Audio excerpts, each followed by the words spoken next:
Welcome back, everyone. It is Eric from Rare Candy, and today we're going to be checking out some winning Japanese deck lists and tournament results for the month of October. But specifically, today we're going to be taking a look at results for the end of the month, since that's when we saw the release of Paradigm Trigger, which is that new Japanese set that had cards like Lugia VSTAR, Archeops, and other impactful cards that are going to be coming out in our Silver Tempest set very shortly. Now, one thing we do need to keep in mind when looking at these deck lists today, these are going to be like smaller shop size tournaments. These are not like massive 1,000-person regional events. These are going to be more in line with what you would see from a league challenge or like a league cup. So just something to keep in mind as we are checking out these deck lists today. But before we get into these actual lists, just a heads up, guys, if you are looking forward to Silver Tempest and need some code cards for the online game for PTCGO and PTCG Live, friends of the channel over at PokeXWord.com are running a giveaway until the end of the month, giving out 100 Silver Tempest codes. And if you've never checked them out before, every week they drop these Pokemon and Pokemon TCG themed crossword puzzles that actually are pretty challenging too. They've definitely stumped me a few times so far. But if you do want to enter into their Silver Tempest code giveaway, all you have to do is head on over to their Twitter and follow the instructions on the giveaway post. And I'll be sure to drop links to all this stuff today down below in the description. But let's jump in and check out these Japanese deck lists. Alright guys, so up first we're going to take a look at Mew VMAX as well as a couple of other archetypes that are making use of this brand new Forest Sealstone. I think it's the name. It's the new Pokemon tool card that has the VSTAR power ability built into it that allows you to just search your deck for a card. So Mew VMAX has been like the big deck people have been hyping this up with because you can just slap this thing down on a Genesect at any given point. Path doesn't even shut it off. You can just guarantee yourself whatever you might need in a given turn. So this is really good because we all know Mew is a very combo-oriented deck. Very frequently, you're going to be digging for like cross switchers or boss plus multiple damage modifiers like every turn. So this is just another way that we can, complete these combos, and it just makes Mew even more consistent than it already is. So again, kind of expected to see some Mew decks doing well with this. It does appear that they are going the Meloetta route, and this was actually, from what I could tell, the more dominant version of the deck. In the past format, we've seen the rise of the exclusively double turbo energy focused build of the deck see a lot of success, but it looks like Japan is shying away from that build in favor of the Meloetta and now incorporating the Forest Sealstone, and also it looks like the new Serena into the deck as well as some other options. So up next from there, we have another deck making use of these new Sealstone cards, but this time we have Rapid Strike Urshifu making use of the new Earthen Sealstone. I think it's the name of this thing. Kind of to my surprise, I did not expect Urshifu to be winning anything, but it looks like this new Stone Tablet card, whatever it is going to breathe some new life into it. So, the Forest Sealstone's definitely been getting a lot of the attention, I think rightfully so, but this one actually does pair kind of nice with Urshifu. It gives you a V-Star power to use, and this one for 3 colorless energy, it lowers all of your opponent's Pokemon V down to 100 HP remaining, which is kind of cool because you can actually get around Manaphy with this because you're placing damage counters, not doing damage. And then from there, you can use Gmax Rapid Flow to finish them off at that point, since you're putting them down to 100 HP, and then Gmax Rapid Flow. If they don't have Manaphy in play, you can do that double 120 snipe to finish off your opponent. So it looks like they have a couple of other interesting cards. They have Galarian Zapdos V, which is interesting as well, because if I understand the ruling correctly, if you have the Sealstone on Galarian Zapdos, its ability actually does reduce the attack cost for every Pokemon V they have in play. So in theory, you can use this V-Star power for 0 energy and lower everything down to just 100 damage, which is actually pretty cool. They have Radiant Blastoise. That's a card we definitely don't see too much of. We got Double Quick Shooting and Polion, so they're really going all in on the damage counter placing effects here. No boss, they're playing the Melanie sort of build of the deck, so just very aggressive with the Gmax Rapid Flows and placing damage counters. So who knows, maybe Urshifu will make a comeback after Silver Tempest. Okay, and speaking of older decks, we have another deck that really has not seen a ton of success for the longest time. We have Eternatus VMAX, which is once debatably the best deck in format for a little while after it came out. And the Japanese looks like they are trying their best to breathe some new life into it. And quite a few newer cards have made their way into this list. So we have the new V-Guard energy down here. Effectively, that bumps your Eternatus max HP up to 370, which is kind of insane. Is that even needed? I'm honestly not sure. Like, I don't know what matchup this is necessarily for, but hey, you're never going to get one shot really. So that is cool. We have the thick count of Serena in the deck.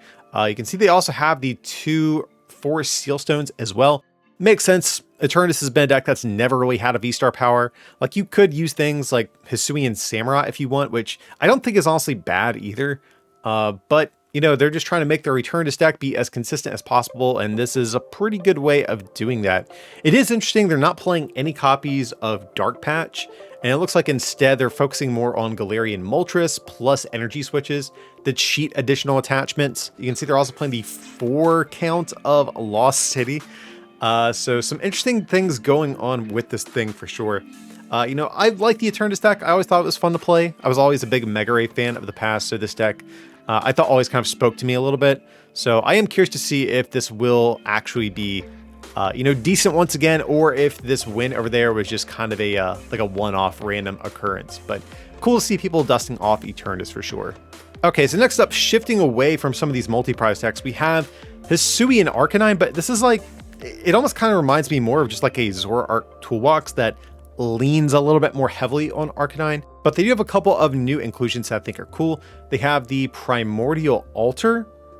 Did not expect to see that, but of course you can look at the top card of your deck and choose to discard it if you want to. So hey, that's something I guess you can get some evolutions maybe into the discard a little bit easier for your Zoroark to transform into. But the other big card we see in the list is going to be the new Raichu, which is a really good Palkia killer, because if they've used their V-Star power, I forget the exact numbers it hits for, but you one-shot a Palkia essentially. So this seems like a no-brainer to include into the deck, since before it couldn't really deal with like a Palkia in one hit or anything like that. This makes sense. The Primordial Altar, I don't know. I'm not like super convinced of that. I feel like you have enough discarding effects to discard your evolutions already. But hey, either way, cool to see Arcanine doing something over there and people making use of the new Raichus. That's cool. So we have a really interesting deck I definitely was not expecting. We have like a Crobat Inteleon deck. So if you guys aren't familiar with the new Crobat that we just got in, or are getting in Silver Tempest, I should say, it has a kind of interesting attack for 3 color synergy. I think it's 30 snipe anywhere, but if you take a knockout with the attack, you get 2 extra prizes, which is kind of insane, admittedly. And it looks like they're sort of building around taking KOs with this. So they're playing the Inteleon engine. Of course, that way they can use the quick shooting ability to be able to set up some KOs potentially and get your opponent down to, you know, that 30 damage threshold to take knockouts with Crobat. See, likewise, they also have Radiant Blastoise, the second deck we've looked at so far with Radiant Blastoise in it. We got the Medicham V to cheat prizes that way as well. We got the Irida engine. We have a Forest Sealstone, which I guess does make sense if you have your Medicham in play already. You can just slap that down.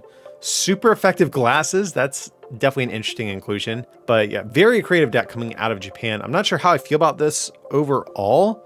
Maybe this is good enough. It just seems like building your whole deck around doing this 30 damage attack with Crobat just seems like a lot to ask for. But hey, I mean, someone's winning over there with it. So really cool to see this sort of creative deck building take place. Here we have the Regieleki VMAX with Vikavolt.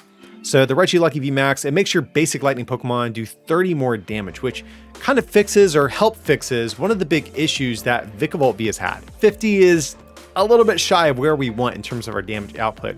So if we have 2 of these guys in play, that's going to be what? You're doing 110 now and item lock plus choice belt, I guess, if you want to get one of those down.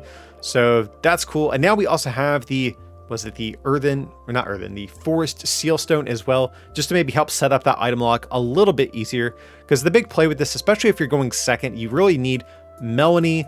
Well, you need energy and discard, Vikavolt in the active, and Melanie, and a lightning energy. It's a lot to get going to get that turn 1 item lock, and this is just another way we can help make that happen a little bit more consistently if we need to. All right, but there is still another Regi archetype that we're getting in Silver Tempest, and that is Regidrago VSTAR. And I've got to say, there's actually a lot of these Regi lists out there. We're going to show off a couple of them today, but again, guys, I encourage all of you to go check out PokemonCard.io if you want to see all of the deck lists that we're winning in these events. But for this particular one, it looks like they're playing the amazing rare Jirachi as their like main consistency Pokemon. I am kind of curious the reason to play this over the Celebrations Mew.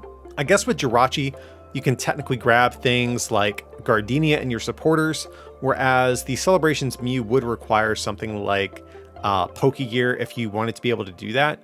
So very interesting engine that they have going on here. But of course, the Regidrago, its attack for 2 grass and a colorless, or I'm sorry, 2 grass and a fire. I wish it was 2 grass and a colorless. Can copy the attacks of your dragon Pokemon in your discards. They have the 2 Goodras, they got Giratina, and the brand new Dragonite. So Dragonite, it basically has Trinity Nova, does 180, and you search your deck for, I think it's 3 basic energies, and attach them to your Pokemon in any way that you like. I mean, there's a lot of different partners you can use with Regidrago, but it looks like they're keeping things pretty streamlined here. For their supporters, same way. They're not playing a whole lot of bells and whistles. 4 Gardenia, 3 Serena, 2 Boss. Other than that, it looks pretty streamlined. Again, I'm just not sure if the Jirachi is the way to go, or maybe Mew might be a better fit. Hard to say just yet. Okay, up next we have another version of the deck with a much different engine. This is going to be with Rillaboom, a card we have not seen really since like the beginning of the Sword and Shield era. We saw the Rowlet Alolan Executor GX tag team deck make use of this and was, you know, I would say like a tier 2-ish deck, something like that. So it's not out of the realm of possibility we could see Rillaboom pop up, which, you know, the big upside to Rillaboom is that it allows you to play a much better draw engine than Gardenia, because Gardenia is a pretty weak draw supporter, let's be real, guys. And if you can set up your Rillaboom, you can then just rely on normal, better supporter cards like Research, Marnie, Serena here, etc. And it looks like their Dragon Toolbox is a little bit techier here. It's hard for me to make out what this card here is next to Giratina. I want to say maybe Duraludon VMAX, because I think I see an ability, or I know I see an ability. Then it looks like Metal Energy might be in the attack cost. So for the moment, I'm going to assume Duraludon. Over here next to Garchomp, that's Dragonite. And then we also have the Appleton, which I actually do think is pretty cool. 70 for every special energy your opponent has in play. And with Lugia being like the most hyped deck going into Silver Tempest, this actually could be a really good tech card for these Regidrago lists. So I definitely like this idea. And then they have the Garchomp as well. Almost forgot about this thing. I'm pretty sure you discard like all the energy, or you discard 3 energy attached. And then you do, oh god, I'm going to butcher it, guys. I think it's 100 to one of your opponent's Pokemon. Okay, I was off by a good bit. It's 220. I thought it was like 100 damage. Okay, that's much better. You're still not one-shotting like Pokemon VSTAR or VMAX, but you can at least knock out like previously damaged Pokemon or like unevolved Pokemon V. And the other main way I saw players trying to make use of Regidrago is with just good old-fashioned Arceus VSTAR. And Arceus is pretty much like the king of making like otherwise unplayable, unmanageable attack cost be much easier to get up and running. Of course, with Trinity Nova, we can just accelerate our grass and fire energies that way, instead of having to rely on things like Gardenia and other like weird wacky forms of the energy acceleration. You know, having to play Arceus does take up a lot more space being dedicated to this sort of engine, but it looks like they are sort of building it kind of like the way we would see Duraludon lists be built, where you're not playing a bunch of Crobats, Luminions, Babarrels. It looks like they're just playing the 4-2 Arceus and then just trying to go in with Regidrago on future turns, but they're not playing a whole lot of tech cards. They're just playing the 1 Giratina, the 1 Duraludon, the 1 Goodra, and just trying to attack with these guys. And I guess that's fine, because since you are playing the Arceus, you probably don't really need the Dragonite in the deck at that point. And I am curious, guys, like out of these 3 engines that we're seeing, like which do you think is going to be the best way to play Regidrago? Or do you even think Regidrago is going to be competitive at all? Definitely curious your thoughts on that in the comment section. Alrighty guys, we're finally getting into Lugia VSTAR. I'm sure one of the main reasons you probably clicked on today's video. And I will say, just right out the gate, there were a ton of different variants of this deck out there. So I have, you know, a good handful selected to show off, but I definitely encourage all you guys to go on over to PokemonCard.io and check out all of the different ones that they have posted, because it is a lot. But for this one, this is, I would say, a fairly straightforward Lugia deck. It has a couple of tech cards. You know, we have the Radiant Charizard, we have the Regigigas, we have Crobat VMAX, so those all seem pretty cool. Crobat, obviously, you can deal with Mew, then Regigigas can knock out Mew, and also cure him as well. And I guess maybe even Regieleki VMAX, that is a card that is going to be floating around, apparently. There definitely are a few things in this list that kind of have me a little bit concerned, like, you're playing Crobat and you're playing Radiant Zard, so a fourth Aurora Energy seems almost necessary. So that's something I wouldn't mind seeing here. Also, they play 3 switching cards. That might be a little bit high for my liking, but you know, hey, they did well with it. And at the end of the day, it's still a Lugia deck, so it's going to be strong pretty much no matter what you put in this thing. So here they've kind of abandoned the Radiant Zard in favor of Radiant Greninja, which I'm not sure how much I like, to be honest. Like, I guess we can attack with Radiant Greninja if we want to, but you know, we don't really have any special energy recovery in these Lugia decks, so trying to use this ability to discard cards just seems odd to me. But there are some other cool things I do like in here. We have the Raikou V. I'm pretty sure that's what this is over here next to Lumineon.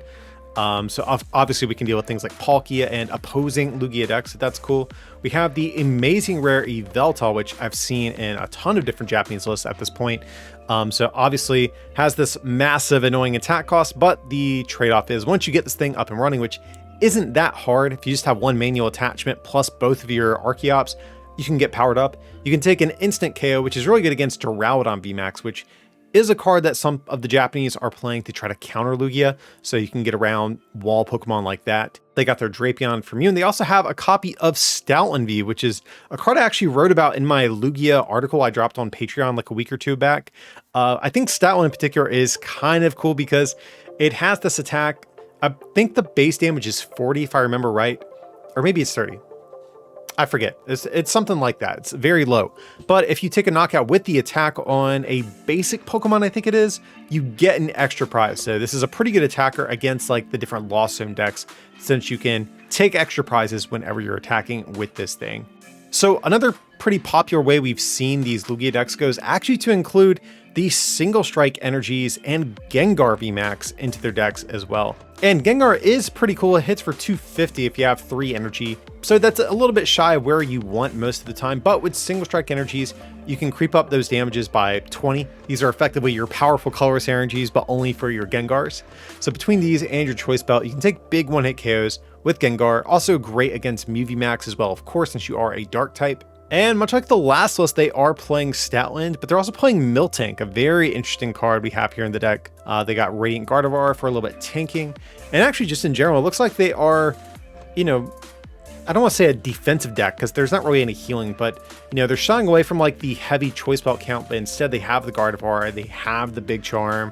So, I mean, of course, V-Guard energy as well. So it looks like they are going for some tanking, disruption strategy in the deck a little bit as well.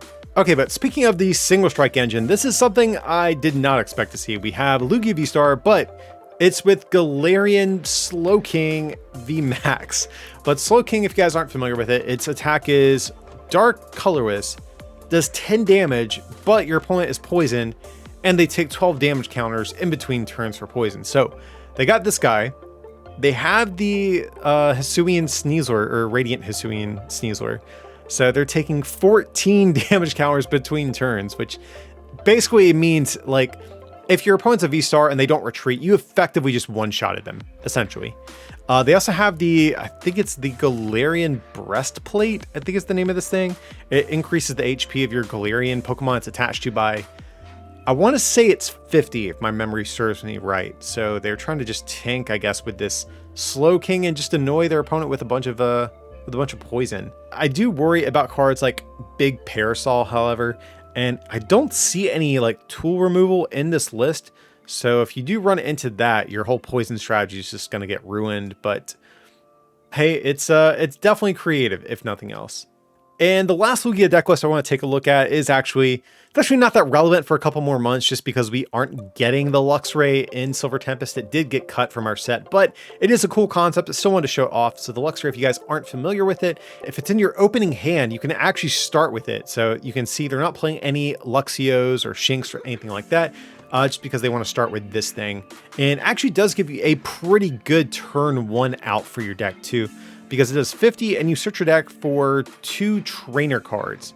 Believe it's trainer cards, and put them into your hand. So this is a way you can get set up without having to use Lugia's attack and putting it into harm's way. They're playing the Luxrays, but they also want to play a couple of Raikou V as well. So double Raikou V, I guess, just to make sure they win against other Lugia and Palkia decks. Let's see, they're playing the Force Speed Lightning. I guess that makes sense. And also does help get set up. Yeah, it's actually kind of cool because even though your Luxray doesn't need like lightning energy, if you open with this, this is just another way you can get set up a little bit more consistently. So I think that is actually kind of cool. Primordial Altar. And that's one thing too I will point out. Looks like the Stadium card in Lugia is kind of up in the air. We've seen some decks play, again, like this one, like a heavier Lost Vacuum count. We've seen some of the lists play Path, some play Altar, some play Collapse. So we'll be very curious to see which is going to wind up being the preferred like Stadium of choice in these different decks. But yeah, as you can see, there's a ton of different ways we can take Lugia VSTAR. Like I mentioned, there were a bunch of other lists. These definitely were not close to the only ones. So be sure to check out PokemonCard.io if you want to see the rest of them. But that's going to be all the lists we're going to check out for today, guys. As you can see, Lugia is stomping out the competition over there in a lot of different ways, as you can tell too. But it is cool to see some of these other decks still being viable. We saw, you know, some of these old decks being updated with the new Steel Stone cards or whatever they're called, and maybe even some of these other newer archetypes like the Vikavolt, Regieleki, or even Regidrago might still also be viable as well. We'll have to wait and see. But if you did enjoy today's content, remember to leave a like on the video, and if you're feeling maybe a little bit extra generous and want to take that support to the next level, you can also become a patron at patreon.com/rarecandytcg or pick up some merch at rarecandytcg.com. Links to everything will be down below in the description, but as always, thanks so much for watching, and I'll see you next time.